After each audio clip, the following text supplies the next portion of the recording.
Hi friends, আশা করি সবাই তোমরা খুব ভালো আছো। নিবেদিতা নতুন একটা ব্লগে তোমাদের স্বাগত। আজকে রাতে করেছি আলু ফুলকপি কড়াইশুঁটি চিংড়ি দিয়ে একটা তরকারি। আচ্ছা চলো দেখতে থাকো। ছোটো ছোটো করে ফুলকপিগুলো কেটে নিয়েছি, নুন আর ভিনিগার দিয়ে ভাপাতে বসিয়ে দেবো। আমি যখনই ফুলকপি করে ভাপিয়ে নিই, এই যে ফুটে উঠছে, এবার এটাকে জল ঝরতে দিয়ে দেবো। কি কি আছে তোমাদের দেখিয়ে দিই। এখানে আছে জিরে ধনে বাটা, এখানে আছে পেঁয়াজ বাটা, এখানে টমেটো আর রসুন বাটা আছে। আচ্ছা, এখানে মশলা ধোয়া জলটা আছে, এখানে পেঁয়াজ কুচোনো আছে, আর এখানে আছে কয়েকটা চিংড়ি মাছ। এরপর কড়াইতে সর্ষের তেল দিয়ে দিয়েছি।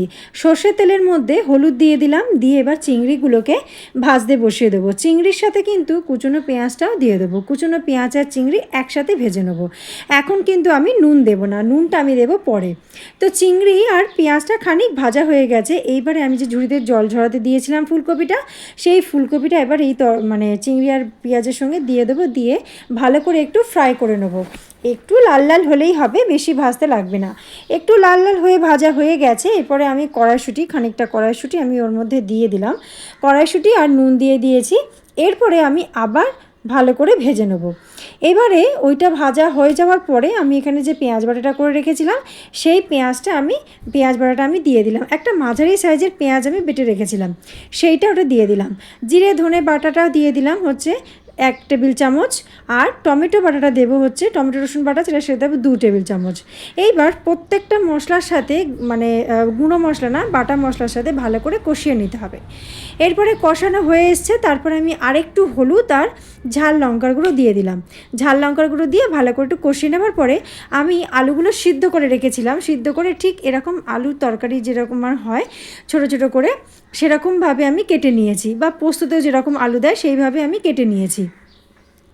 আলুর সাথে আমার ফুলকপিটা ভালো করে আবার একটু কষিয়ে নেব, যাতে সিদ্ধ আলু তার মধ্যে একটু নুন বা মশলাগুলো কষতে কষতেই যাতে একটু ঢুকে যায়। এরপরে আমি দিয়ে দেবো আদা বাটা। আদা বাটা ওই যে দেখলে আইসক্রিমের চামচ, আমি না সবেতে আইসক্রিমের চামচ দিয়ে রাখি। তো এর মধ্যে কাঁচা লঙ্কা বাটা, এটা ওই 4 থেকে 5টা কাঁচা লঙ্কা ছিল, সেইটা বেটে আমি রেখেছিলাম। আদা কাঁচা লঙ্কা বাটা দিয়ে ভালো করে আবার সব মশলাগুলো কষিয়ে নেব। তো ওই সব মশলা বাটা সব আদা বাটার মধ্যে এগুলো না আমি সব আইসক্রিমের চামচ দিয়ে রাখি। তো আইসক্রিমের চামচ, আমাদের এত আইসক্রিম খাওয়া হয় গরমকালে, সব চামচ জমে জমে থাকে, এখনও সব জমে আছে। তো সেইগুলোই সব ব্যবহার করি, কোনো অসুবিধা হয় না। তো এইবারে দেখো বেশ মোটামুটি শুকনো শুকনো করে কষানো হয়ে গেছে।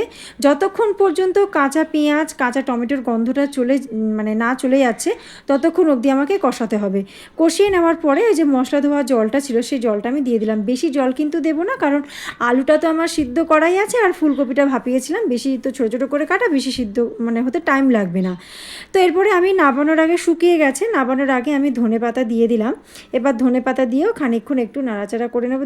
আমি এখানে কোনো গুঁড়ো মশলা কিন্তু, জিরে গুঁড়ো ধনে গুঁড়ো কিন্তু দিনে, যেহেতু আমার বাটা ছিল, বাটাগুলো আমার করেই রাখা থাকে। তো তরকারিটা কেমন লাগলো অবশ্যই আমাকে কমেন্ট করে জানাবে। ভালো লাগলে লাইক করো, শেয়ার করো, চ্যানেলটিকে সাবস্ক্রাইব করে পাশে থাকার অনুরোধ রইল।